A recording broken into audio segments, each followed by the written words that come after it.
केवल अपने पति के सिवा पराये पुरुष को आप गलत नजरों से कभी नहीं देखती, तो आप मर्यादा में हैं। आप अपने माँ की मर्यादा में हैं। माँ की मर्यादाएं क्या है?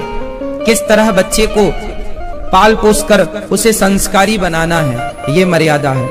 पुरुष की मर्यादा है कि किस तरह वह स्त्री से बिहेव करे, व्यवहार करे, किस तरह वो अपने माता से, पिता से, समाज से व्यवहार करे, एक मर्यादा है। अब मर्यादा की बात हुई है तो आपको मैं राम जी की एक उस कथा तक ले चलूं जिस मर्यादा पर प्रश्न चिन्ह खड़ा होता है, जिस लीला पर प्रश्न चिन्ह खड़ा होता है। वो मर्यादा पुरुषोत्तम है तो फिर राम जी ने माता सीता का परित्याग क्यों कर दिया, ये सवाल राम जी पर खड़ा होता है।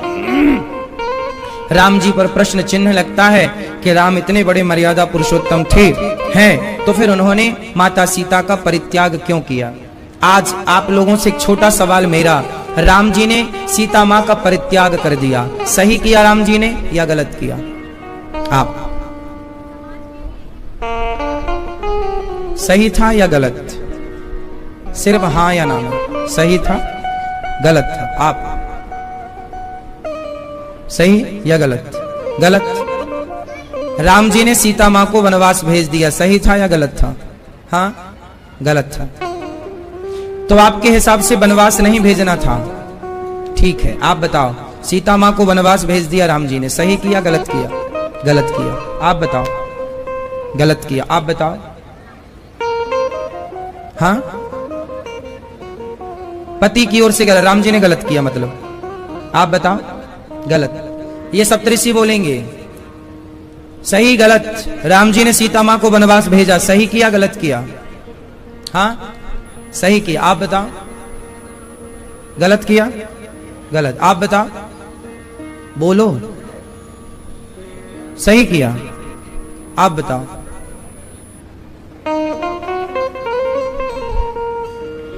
आप बताओ, सही किया गलत किया? अच्छा, राम जी को वनवास, सीता मैया को वनवास नहीं भेजना चाहिए था? नहीं भेजना था, ठीक है।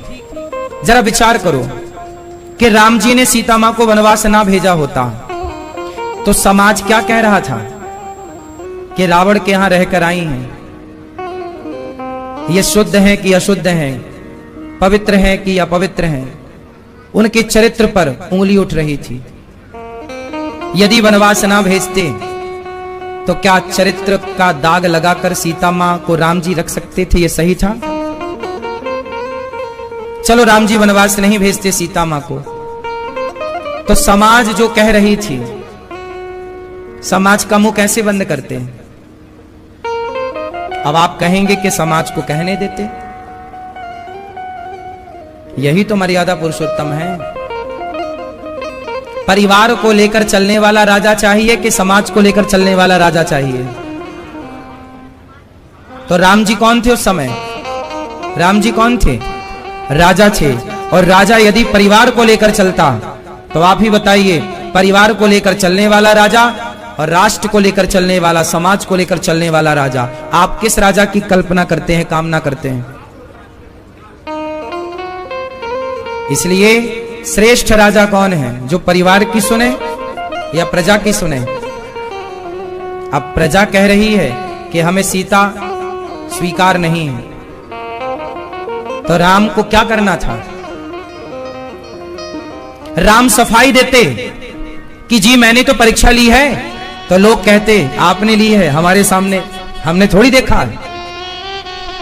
हमने थोड़ी देखा। चलो, आज अयोध्या वालों को सीता मां फिर से परीक्षा दे भी देती,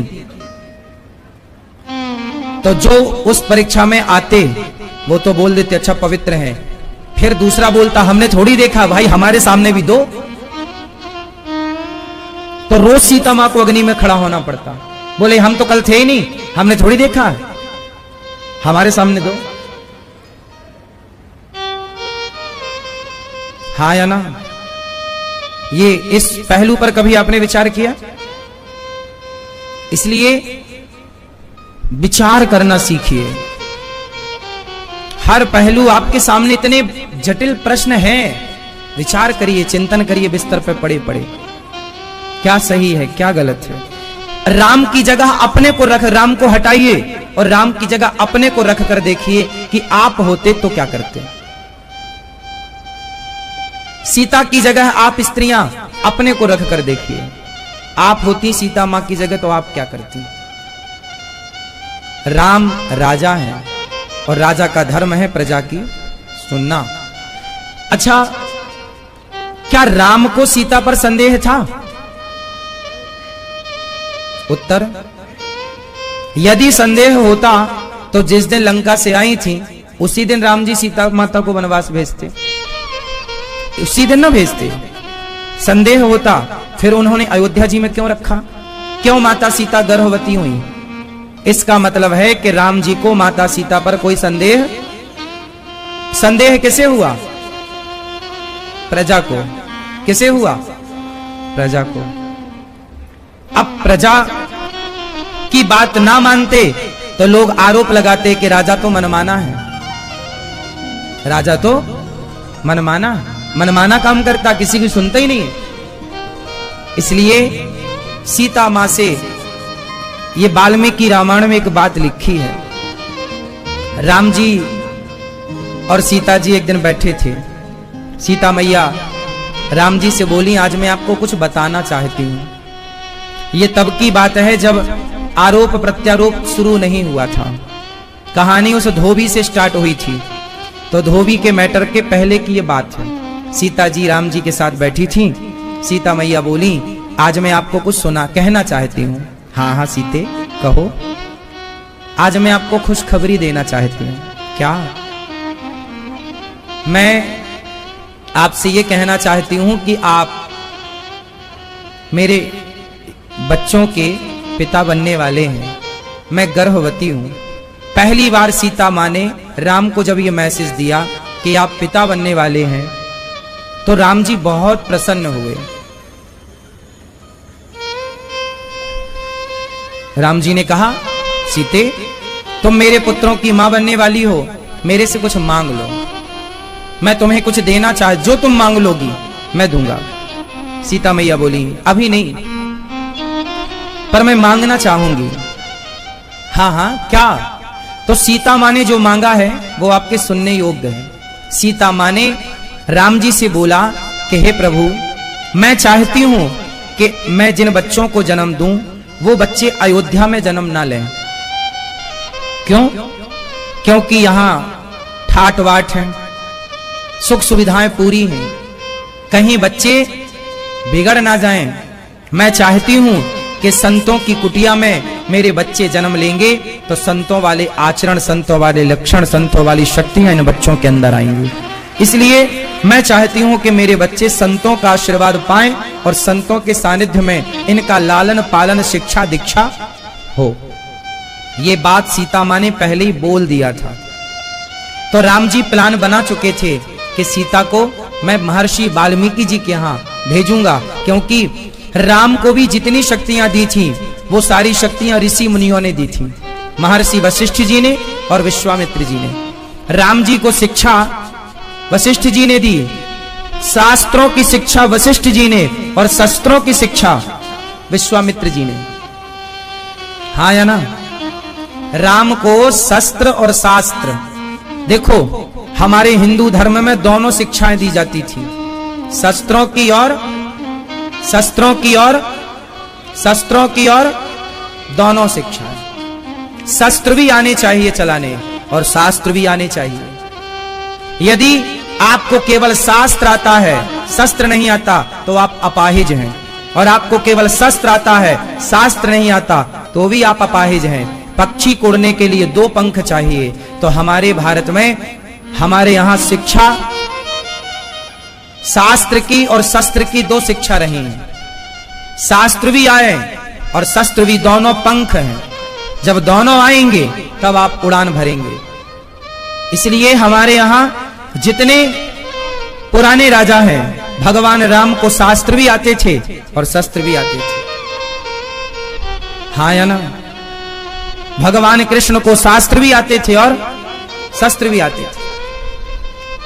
पुराने लोगों को शास्त्र शस्त्र दोनों का अनुभव था। अब तो ना शास्त्र बचे ना शस्त्र बचा। अब तो केवल पैसा कमाओ, पेट भरू शिक्षा रह गई है आज स्कूल कॉलेजों की। केवल पेट भर लो बेटा बस। ना शास्त्रों से मतलब है, ना शस्त्रों से मतलब। इसलिए हमारे यहां ब्रह्मा जी के हाथ में 4 वेद हैं और दुर्गा के हाथ में तलवार है। वेद भी तुम्हारे हाथ में होने चाहिए और तलवार भी तुम्हारे हाथ में होनी चाहिए। यह व्यवस्था रही है सनातन की, यह व्यवस्था रही है ना। ब्रह्मा जी के हाथ में क्या है? वेद। और दुर्गा के हाथ में तलवार, धनुष, सब कुछ। अष्टभुजा है ना, सब कुछ। हनुमान जी के पास गदा तैनात। तो राम जी सीता मां के लिए प्लान कर चुके थे महर्षि वाल्मीकि जी। क्या उसी समय एक हवा उड़ पड़ी कि उद्धोवी की कहानी हो गई। उसने अपनी पत्नी से कह दिया कि मैं तुझे स्वीकार नहीं करता, मैं कोई राम थोड़ी हूं जो रावण के यहां से सीता आई और स्वीकार कर लिया। ये बात हवा की तरह पूरे नगर में फैली। और ये बात जब राम और सीता तक आई तो सीता मां ने स्वयं कहा कि प्रभु मेरा तो मन था ही, आप मुझे वनवास भेजिए। राम जी क्यों भेजते वनवास सीता मां को?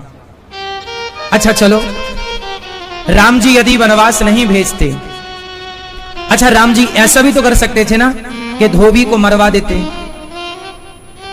जो सीता पर लांछन लगा रहा था उसको मरवा देते राम जी।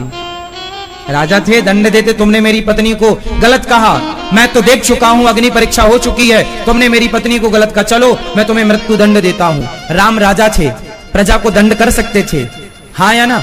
चलो थोड़ी देर के लिए मानते हैं कि राम जी धोबी को मरवा देते, 2-4 लोगों को और जो बोल रहे थे उनको मरवा देते। इससे क्या होता? इससे क्या होता? इससे सीता माता पर लगा हुआ आरोप सत्य हो जाता। इस पर यह होता मैसेज, अच्छा सीता ऐसी होंगी इसलिए तो मुंह बंद कर दिया राम ने, इसलिए तो सबका मुंह बंद कर दिया। भाई बोलने वाले आज हैं तो तब नहीं थे क्या? लोग खाए बिना रह सकते हैं पर बोले बिना? अच्छा बताओ, राम जी मरवा देते उन लोगों को तो लोग बोलते ना, फिर सीता पर आरोप लगा जो था वो सिद्ध हो जाता। अभी तो आरोप था, अभी सीता पर क्या था? जोर से अभी आरोप था, पर आरोप अभी सिद्ध नहीं। लेकिन राम मरवा देते यदि 2-4 लोगों को जो बोलने वाले थे सीता पर लांछन लगाने, तो फिर क्या होता? सीता पर लगा आरोप सिद्ध हो जाता कि भाई ये ऐसी हैं, इसलिए तो राम सबका मुंह बंद कर रहे हैं। तो फिर क्या होता? सीता के चरित्र पर सदा सदा के लिए दाग लग जाता। बोलो हाँ, लग जाता कि नहीं? इसलिए राम ने वनवास भेजा सीता मां को। क्यों? क्योंकि राम जी सीता मां का भला चाहते थे। भला मीन्स कि मेरी सीता पर कोई दाग, मेरी सीता पर कोई दाग बोलो ना लगे। समझ में आ रही है? तो राम का सीता से इतना प्रेम था, उस समय सीता मां का वनवास जाना ही सीता मां की भलाई थी। आप दोनों तरीके से समझ के देखिए इस विषय को।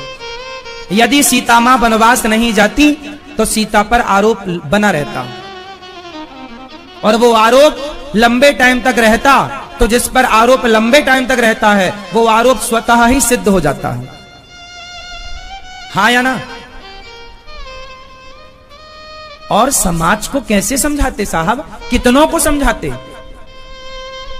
और आप कहो कि सीता मां ने अग्नि परीक्षा क्यों ना दे दी? दे देना था, हाँ दे देती, पर उस समय सीता माता गर्भवती थी।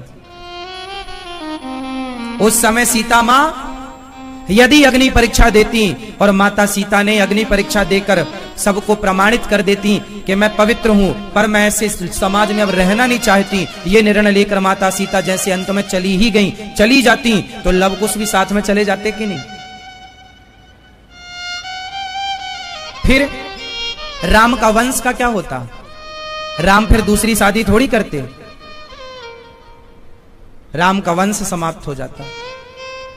इसलिए सीता मां उस समय थी तो वो अग्नि में जल भी नहीं सकती थी, परीक्षा दे भी नहीं सकती थी। परीक्षा देकर सब सिद्ध तो हो जाती, फिर कौन ऐसी समाज में रहता जिसे हम पर संदेह है। हम सिद्ध तो कर देंगे कि हम ठीक हैं, लेकिन फिर ऐसे समाज में रहने का फायदा क्या था। इसलिए बाद में सीता फिर रही भी नहीं ऐसे समाज में, रुकी क्या, नहीं ना। तो बात किस किस को समझ में आ रही है? चलिए अब आगे चलते। आप लोगों को नहीं आ रही है? सीता मां वनवास गई, राम जी ने वनवास भेजा, किसकी खुशी के लिए? प्रजा की खुशी के लिए राम जी वनवास, सिया जी वनवास चली गई। ये तो एक पक्ष था। अब दूसरे पक्ष पर बात करते हैं। माता सीता वनवास गई, इसका दूसरा पक्ष ये है कि माता सीता के वनवास में जिम्मेदार कौन है? एक बार फिर वही सवाल, सीता मां के वनवास में जिम्मेदार कौन था? जोर से, जोर से। प्रजा, ऐसा आप कह रहे हैं, उत्तर गलत है।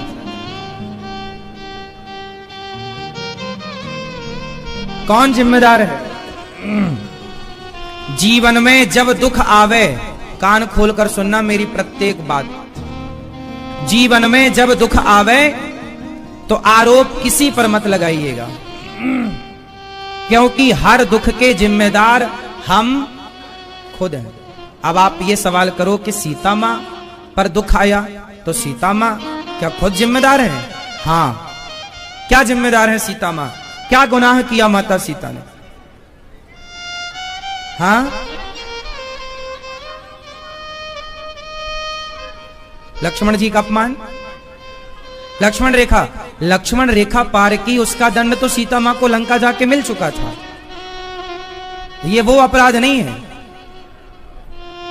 वो तो दंड सीता मां को मिल गया। 11.5 महीने लगभग लंका में रही।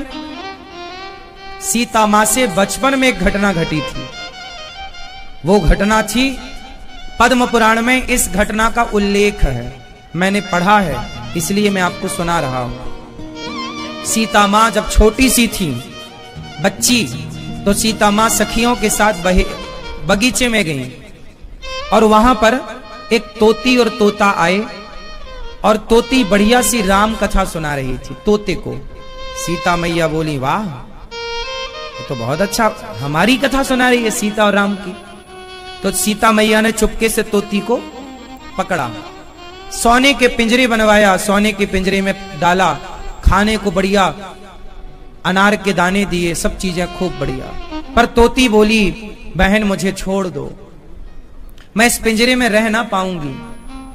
बहुत गिड़गिड़ाया माता सीता ने, तोती ने, पर सीता मां उसे छोड़ी नहीं। तोती बोली कि मैं गर्भवती हूं, मैं अपने तोते के साथ रहना चाहती हूं, मैं खुले आसमान में उड़ना चाहती हूं। सीता मां बोली, सोने का पिंजरा है।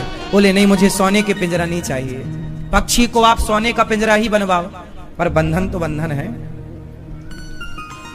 इसलिए पक्षियों को जो आप लोग कैद करते हो ना, ये सीता मां की इस घटना से समझ लेना कि इसका खामियाजा कितना बुरा है, परिणाम कितना बुरा है।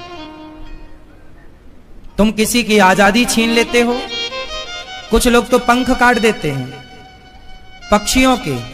यदि तुमने उनकी उड़ान रोक दी तो विधाता भी तो देख रहा है, वो भी तो तुम्हारे पंख काटेगा। सब्र रखो, तुम्हारी भी उड़ान वही काटेगा। इसलिए किसी जीव पर जो तुम अत्याचार धड़ल्ले से करते हो अपने शौक के लिए, ये गलत है। हाँ या ना? इसलिए माता सीता ने उस तोती को छोड़ा नहीं और बेचारी वो तोती उस पिंजरे में तड़प तड़प करके मर गई। मैया, जब तोती मरी तो तोती के तोते ने श्राप दे दिया, ऐ सीता, तूने मेरी पत्नी को मुझसे दूर कर दिया, जा, जब तू गर्भवती होगी तो तुझे भी तेरे पति अपने से दूर कर देंगे और जिम्मेदार मैं होऊंगा। वही तोता अगले जन्म में धोबी बन करके जन्म लिया, जिसके कहने से माता सीता को वनवास भेजा गया और सीता मां वनवास चली गई। सीता मां ने एक तोती को तोते से दूर किया था गर्भावस्था में, तो सीता को भी अपने पति से दूर होना पड़ा गर्भावस्था में। जैसे को तैसा, ये समाज के लिए मैसेज है कि कर्मों का दंड, कर्म का दंड, कर्म सीता मां का पीछा नहीं छोड़ पाए तो ये कर्म हमारा और आपका पीछा कभी नहीं छोड़ेंगे। कर्मों का फल भोगना पड़ेगा, चाहे आप कोई भी क्यों ना हो, आप राम ही क्यों ना हो और आप सीता ही क्यों ना हो। इसलिए कहता हूं मेरी मां, अच्छी करनी कर लो रे भैया, कर्म न करियो काला, लाख आंख से देख रहा है तुझे देखने वाला। सब ईश्वर नोट कर रहे हैं, हमारा अच्छा हमारा बुरा, हर आचरण हमारा ईश्वर नोट कर रहे हैं। माता सीता इसलिए वनवास गई। कितने कारण हो गए माता सीता के वनवास जाने के? कितने कारण बताए हमने, कौन कौन से? ठीक, एक तीसरा कारण और सुनिए। सीता मां के वनवास जाने का ये तीसरा कारण और सुनिए। तीनों कारण प्रामाणिक हैं, कोई बात मैं मनमुखी नहीं बोल रहा हूं, जो शास्त्रोक्त है वही कह रहा हूं, बस विचार करने की बातें हैं। आप लोग विचार नहीं करते, हम लोग हर बात पर, इतिहास में घटी हर घटना पर हम लोग विचार करते हैं, और विचार करते हैं तो फिर वही विचार आपको सुनाते हैं। चिंतन मंथन इसी को कहते हैं। राम सीता मां के वनवास जाने का तीसरा कारण सुनिए। जब दशरथ जी की मृत्यु हुई तो दशरथ जी अपनी मृत्यु, उनकी सहज मृत्यु नहीं थी, नेचुरल डेथ नहीं थी। दशरथ जी की क्या नेचुरल मृत्यु थी? हाँ या ना? थी? नहीं, नहीं थी। उनकी मृत्यु हुई थी राम जी के वियोग में। राम जी के वियोग में दशरथ जी के प्राण छूटे थे, वो नेचुरल डेथ नहीं थी। अभी दशरथ जी की आयु 2000 साल बाकी थी। दशरथ जी की आयु, जोर से मैया, दशरथ जी की उम्र कितनी बाकी थी? 2000 साल। उस समय हजारों साल की उम्र होती थी ना, दशरथ जी हजारों साल तक तो जिंदा थे, हजारों साल, और अभी 2000 साल। राम जी ने टोटल 13,000 वर्षों तक राज्य किया है। राम जी का कार्यकाल कितने साल का है? 13,000 वर्ष, जबकि वाल्मीकि रामायण में 11,000 वर्षों का उल्लेख है और श्रीमद् भागवत में 13,000 वर्षों का उल्लेख है। तो 11 और 13 के बीच में कितना बच रहा है? ये 2000 साल की कहानी मैं आपको अब सुना रहा हूं। जब दशरथ जी की मृत्यु हुई उस समय दशरथ जी की आयु अभी 2000 साल शेष थी। जब राम जी ने रावण को मारा तो दशरथ जी आए थे राम से मिलने। ये बात किस किस को पता है? नहीं?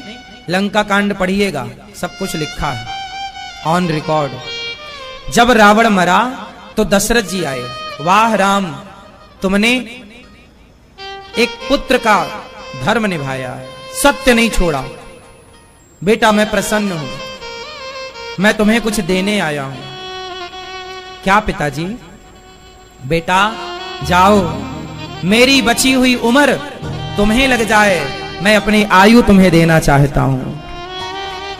पहली बार दशरथ जी ने अपनी आयु राम को समर्पित की, तब से ये समाज में कहावत चालू हो गई, जब कोई ज्यादा खुश होता है आप पर तो बोलता है बेटा मेरी उम्र तुझे लग जाए, मेरी उम्र तुझे लग जाए। तो ये सबसे पहले किसी कोई सवाल आपसे कर दे कि ये बात कब से स्टार्ट हुई समाज में? ये प्रचलन में है ना ये बात कि मेरी उम्र तुम्हें लग जाए।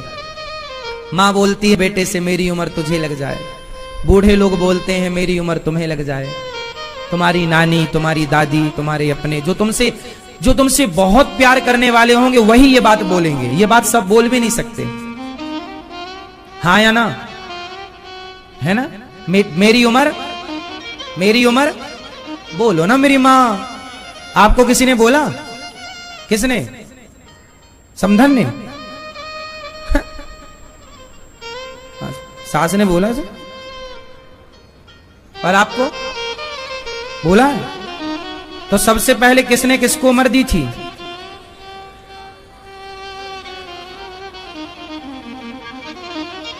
श्री दशरथ जी ने सबसे पहले उम्र दी। दशरथ जी ने किसे? राम को। तब से ये समाज में कहावत चालू हो गई कि मेरी उम्र तुम्हें लग जाए। तो वो राम जी क्यों? अच्छा, राम जी का कार्यकाल था 11 साल का टोटल, इसलिए वाल्मीकि जी ने 11 साल का कार्यकाल लिखा है। परंतु 2000 साल उम्र पिता की मिल गई। अब बताओ, अब पिता की आयु मिल गई राम को। अब वो राम जी जो आयु लेके जी रहे हैं वो किसकी थी? जोर से, पिता। तो अब पिता की आयु से यदि राम सीता का स्पर्श करते तो मर्यादा बिगड़ती कि नहीं?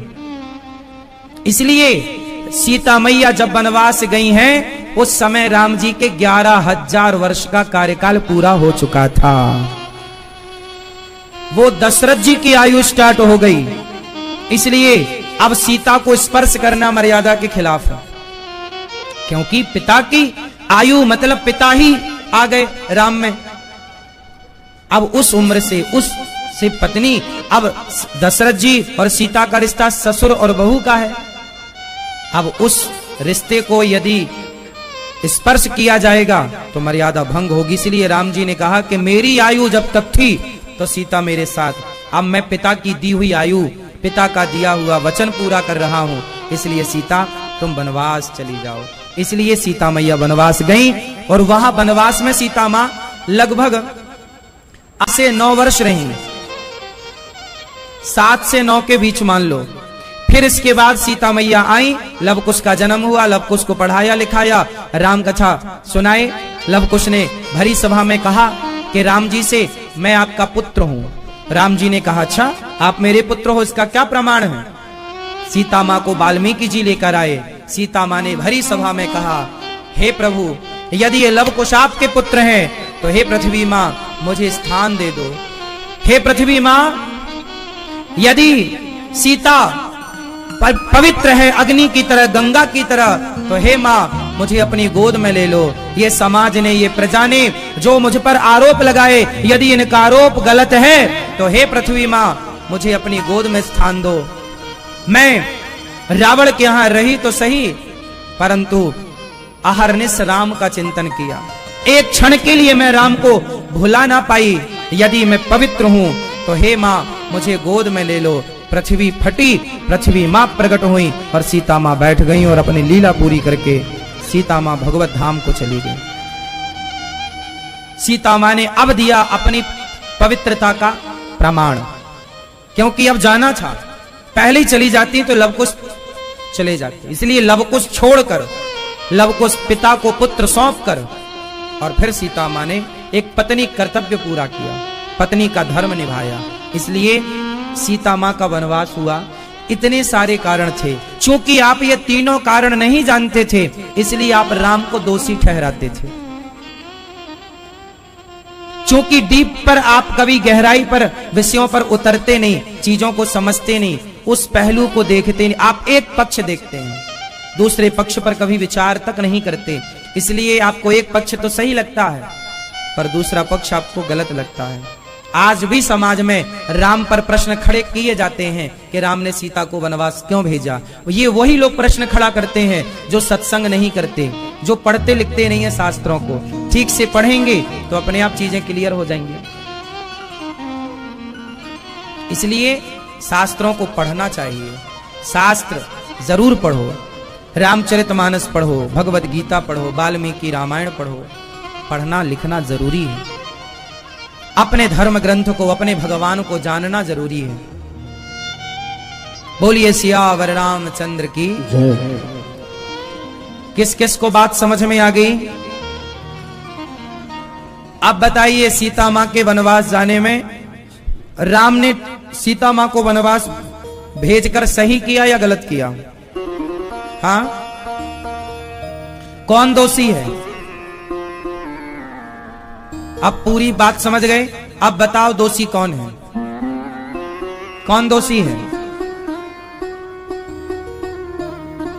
पूरी कथा का निष्कर्ष है कि कोऊ ना काहू को सुख दुख कर दाता, निज कृत कर्म भोग सब भ्राता।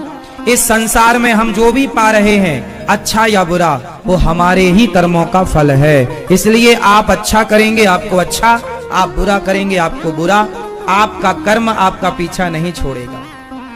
इसलिए कहा जाता, अच्छी करनी कर लो रे भैया, कर्म न करियो काला। लाख आंख से देख रहा है तुझे देखने वाला, सच की खेती कर ले चतुर नर, समय गुजरता जाता मेरे मालिक की दुकान में सब लोगों का खाता। तो सब लोग अपने अपने कर्मों का फल भोग रहे हैं।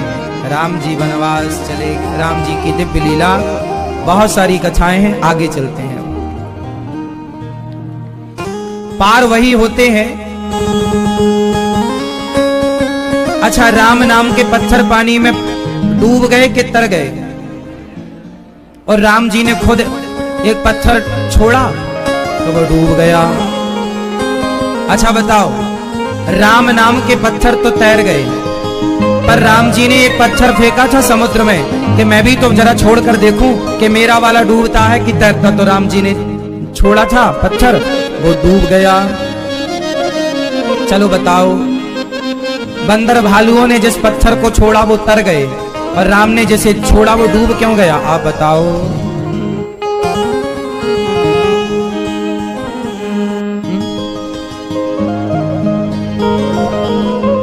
अच्छा दादाजी बताओ, राम ने जो पत्थर छोड़ा वो डूब क्यों गया था समुद्र में? हाँ, राम जी ही जिसे छोड़ दें वो तो डूब ही जाएगा।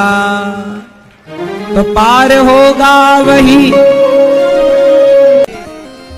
ब्रजवासियों को भगवान ने बैकुंठ का दर्शन कराया, और बैकुंठ का दर्शन करने के बाद ये पता लगा कि बैकुंठ से ज्यादा महिमा वृंदावन की है। आज भगवान ने शरद पूर्णिमा की रात्रि मन में संकल्प लिया कि चलो रास रचाते हैं। आज श्री कृष्ण गोपियों के संग भगवान पिता रात्रि शरदोत्फुल्य मल्लिका वीक्षरन्तुम मनश्चक्रे योग माया मुपाश्रिता।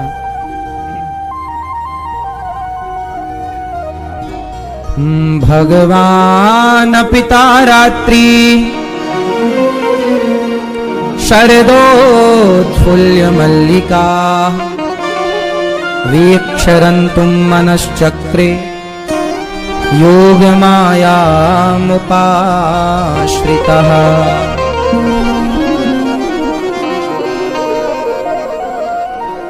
भगवान पिता रात्रि शरदोत्फुल्य मल्लिका वीक्षरन्तुम मनश्चक्रे योग माया मुपाश्रिता। आज भगवान ने यमुना के पुलिन तट पर बांसुरी बजाई और गोपियों का आवाहन किया। निशम्य गीतम तदनंगवर्धनम ब्रजश्रियः कृष्ण गृहीत मानसा आजग्मुरन्योन्यमलक्षितोद्यमा स यत्र कान्तो जवलोलकुण्डला।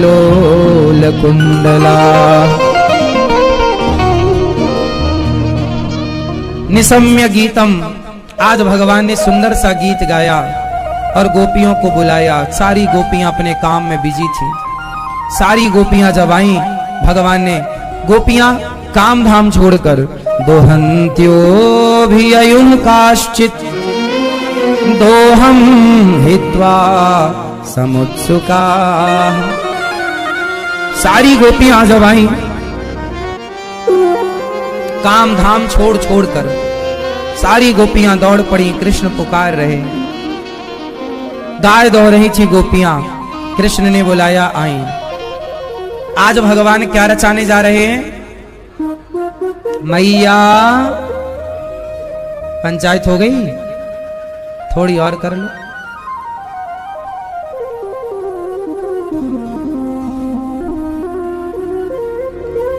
भगवान आज रास रचाने जा रहे हैं।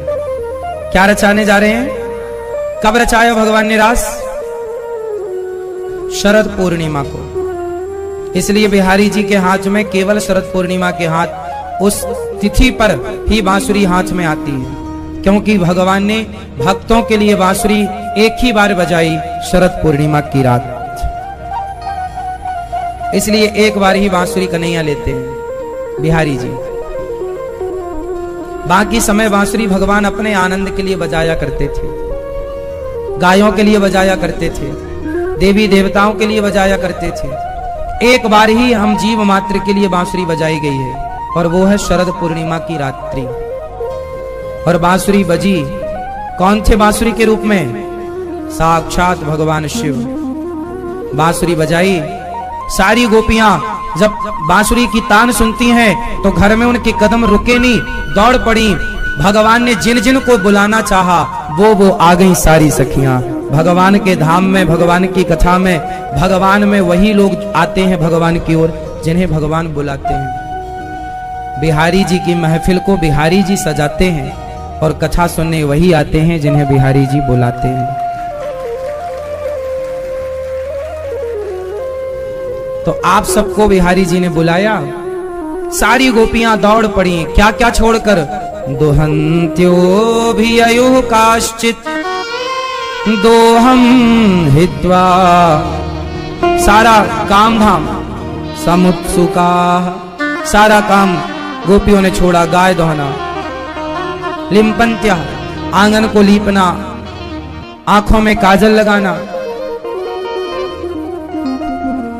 वस्त्र बदल रही थी गोपियां। सारा काम छोड़कर गोपियां, केवल एक सखी आंगन लीप रही थी, गाय धो रही थी, भोजन बना रही थी, सारा काम छोड़ा। एक सखी आंखों में काजल लगा रही, वस्त्र बदल रही, श्रृंगार कर रही, सारा काम छोड़ा। एक सखी बच्चे को दूध पिला रही थी, नवजात बच्चा था, दूध पिला रही थी कि अभी बच्चे का पेट भरा नहीं था कि मां ने उस बच्चे को छोड़ दिया और दौड़ पड़ी श्री कृष्ण के लिए। बताओ ये सही था या गलत था? एक सखी अपने दूध पीते बच्चे को छोड़ती है और कृष्ण की ओर दौड़ती है, ये सही है? दूध पीते बच्चे को छोड़ दिया, सही है कि गलत है? जोर से, हाँ गलत। सही था गलत था? हाँ गलत था। सही था गलत था? मैया सही था गलत था? बोलो ए भैया, सुनो, सही था गलत था? सही था? सही था कि गलत था? प्रश्न ही नहीं सुन रहे थे आप तो, यहां वहां ताक झांक कर रहे थे।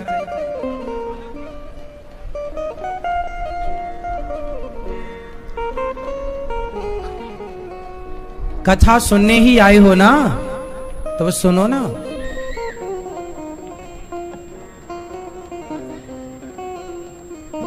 ध्यान से सुनो।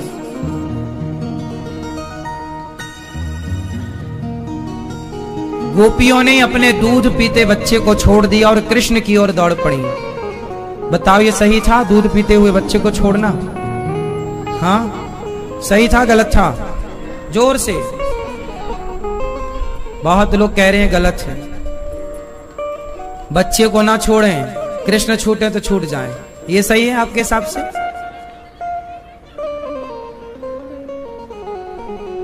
मेरी मां, बच्चे तो छूटेंगे ही एक दिन, परिवार तो छूटेगा ही एक दिन, शरीर तो छूटेगा ही एक दिन। ये सब छूट जाने पर कोई दुख नहीं है, क्योंकि ये तो छूटने के लिए ही मिलता है। किसका नहीं छूटता बताओ?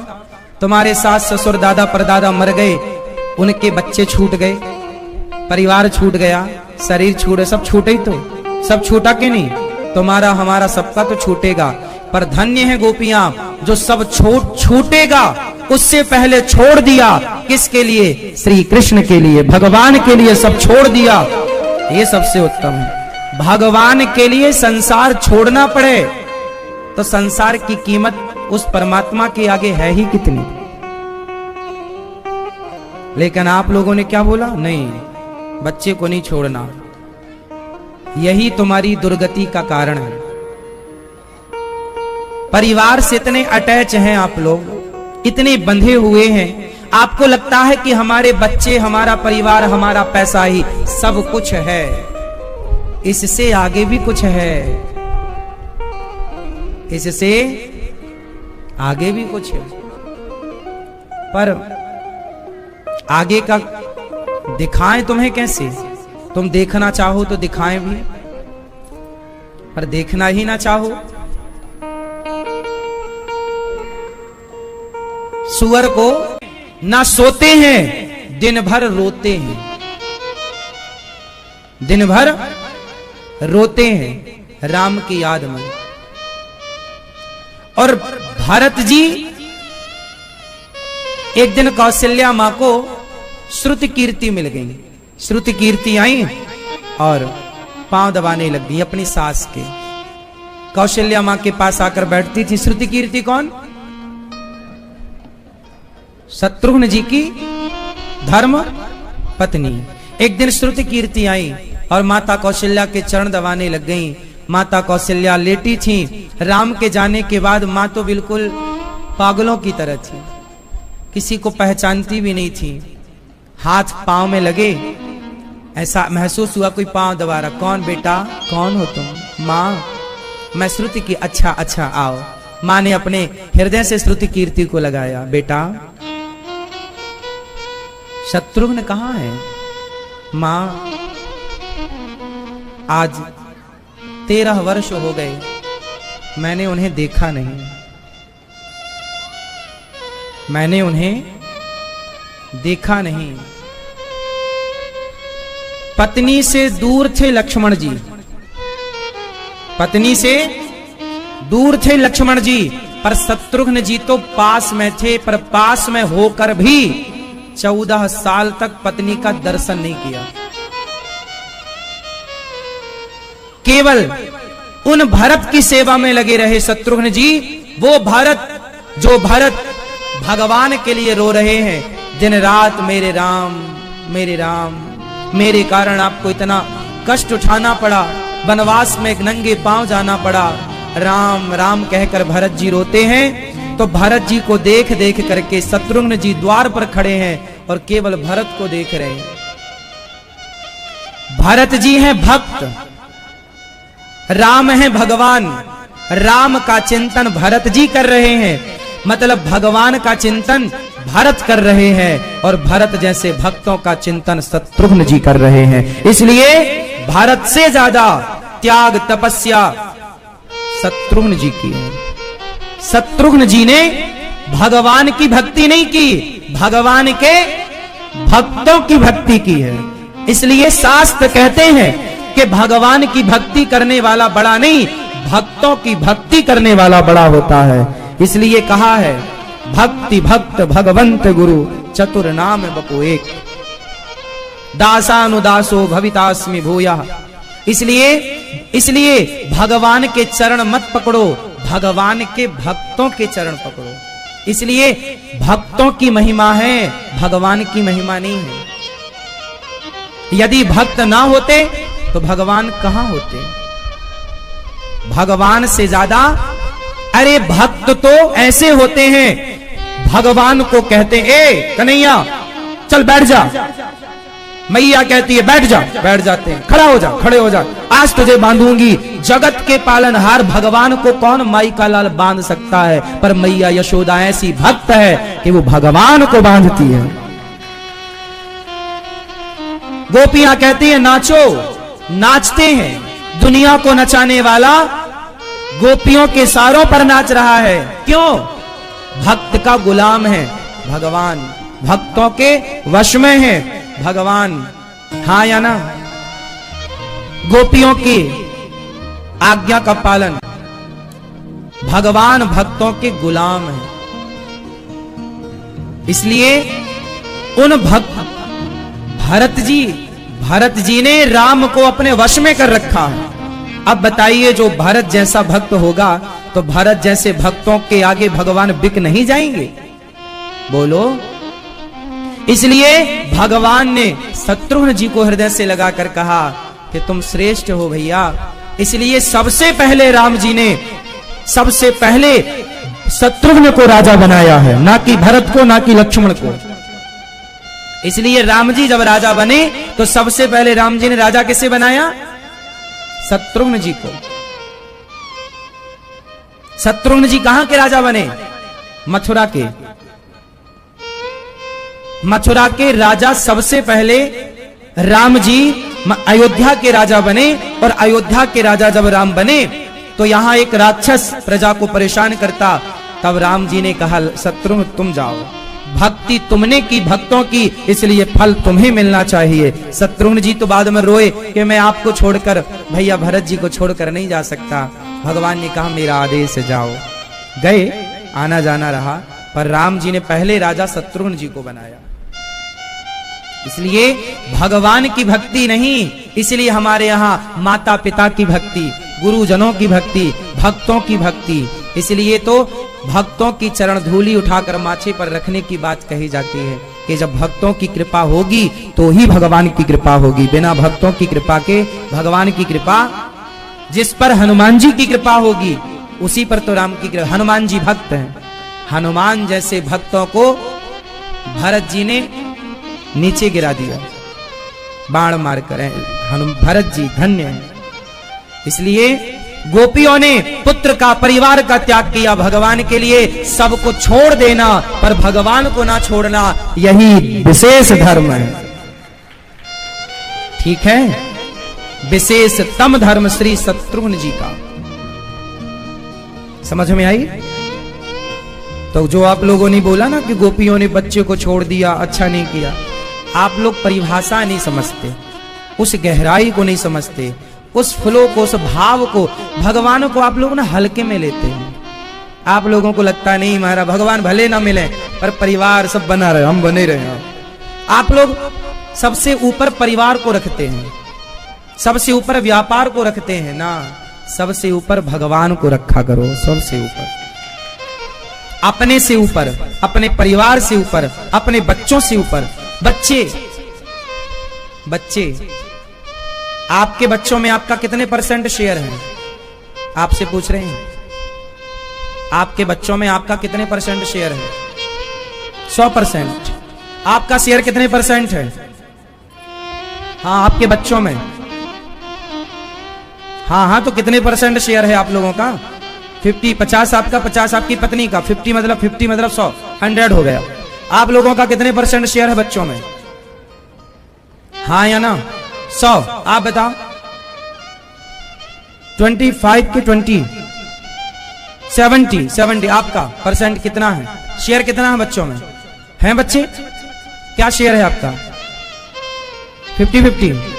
हाँ, आप बताओ। हाँ, 20 आपका, 20 हस्बैंड का। अच्छा, 80 उनका, 20 आपका। अच्छी मिली।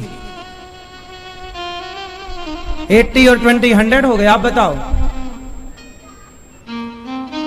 बताओ आपका शेयर कितने % है?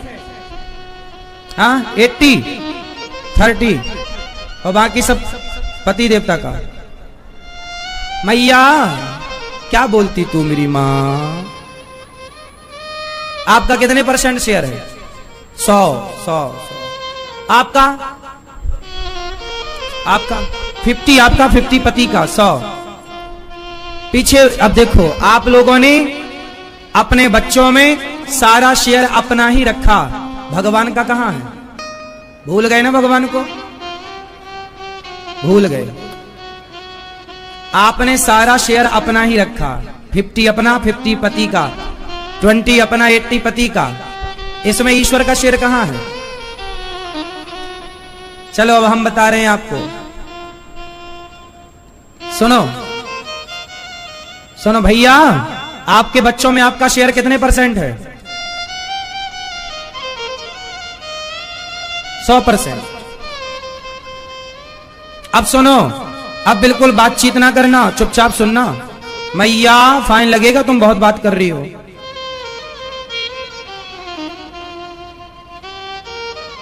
सुनो,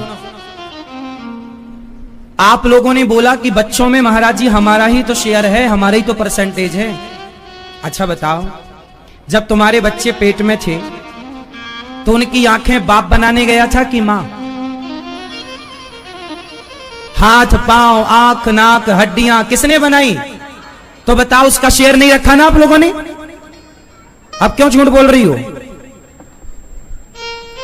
बोला दिया, यही है। ईश्वर को आप कभी कभी किसी वक्त पर याद करते हैं, बाकी जहां मौका मिले अपना घुसाते हैं 100%।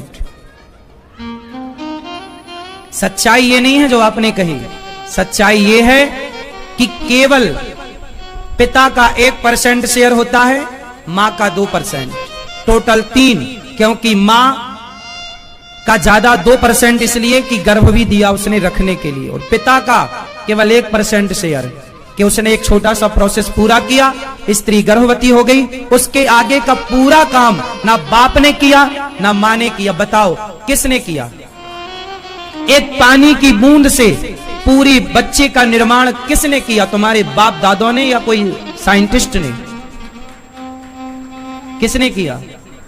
उसी ने आंख बनाई, उसी ने आपको सुंदर सा मुंह दिया, उसी ने आपको यह स्वरूप दिया, उसी ने आपके हाथ पांव सब कुछ बनाया, लेकिन उसका शेयर कहां है? कहीं दूर दूर तक नहीं। इसलिए कहता हूं कि काम करो, सब कुछ करो, पैसा कमाओ, बिजनेस करो, भगवान को मत भुलाओ। हे प्रभु, ये परिवार आपका है, मेरा क्या है? बच्चों में मेरा क्या है? उसके दिए हैं, वो जाने, आप जानो, आपका काम जाने। व्यापार बोलो हे नाथ, हे श्रीमन नारायण, ये परिवार आपका, व्यापार सब कुछ आपका। एक आप हैं, बोलो एक आप हैं जो मेरे हैं, मेरे तो गिरधर गोपाल, दूसरों ना। आज के बाद कभी ये मत बोलना कि ये बच्चे मेरे हैं, सदा ये भाव रखना। और तुम मानो ना मानो, सच बताओ ना, किसके बच्चे हैं? तुम्हारा एक छोटा सा प्रोसेस ही तो था, उसके बाद तुम्हारा क्या था? 9 महीने तुम क्या करने गए थे पेट में? लंगड़ा होता बच्चा तो तुम क्या कर लेते? अंधा होता तो क्या कर लेते? बहरा होता तो क्या कर लेते? जिनके हैं उन्होंने क्या कर लिया? इसका मतलब है कि हम पर किसका अधिकार है? 1% पिता का, 2% मां का, 97% अधिकार